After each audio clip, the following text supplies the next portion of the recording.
Hello everyone. In this session, let me summarize the behavior of a resistive, inductive, and a capacitive network. The circuit representation is as follows. Here we consider a resistor excited by a sinusoidal voltage source, an inductor, and a capacitor individually excited by independent sinusoidal sources. And the current waveform, the expression for current was derived in our previous sessions, and the power was also derived. And the waveform, so when the current and voltage waveform takes 2 pi radian in order to complete one cycle, power actually takes only pi radians to complete one cycle. And we have seen the power, current, and voltage waveforms for an inductive circuit and a capacitive circuit. For an inductive circuit, the power is negative of sine to omega t, whereas for a capacitive, it is sine to omega t. And the phasor diagram gives the relationship between voltage and current. Current and voltage are in phase in case of a resistive circuit, whereas in case of an inductive circuit, current lags voltage by an angle 90 degree. And in a capacitive circuit, current leads voltage by an angle 90 degree. And the phasor difference is set to be the phase angle. For a resistive network, as they have a phase difference of 0, phase angle is 0. And here for an inductive circuit, the difference between voltage and current phasor is minus 90 degree.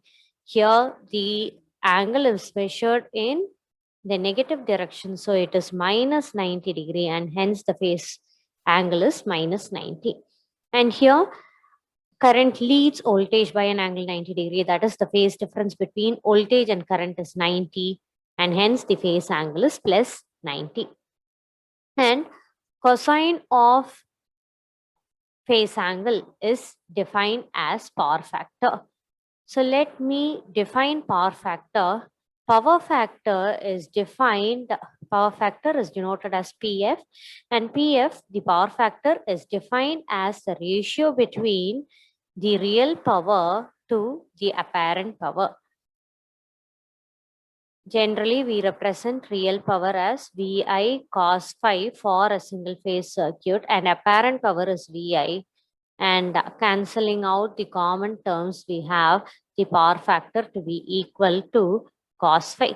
So power factor defines the factor of apparent power which is converted into useful work.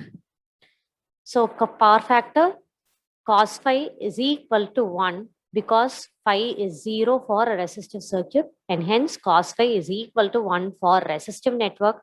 And for a pure inductive circuit, cos phi is equal to 0, and for a pure capacitive circuit, cos phi is 0, because here phi takes a value plus or minus 90.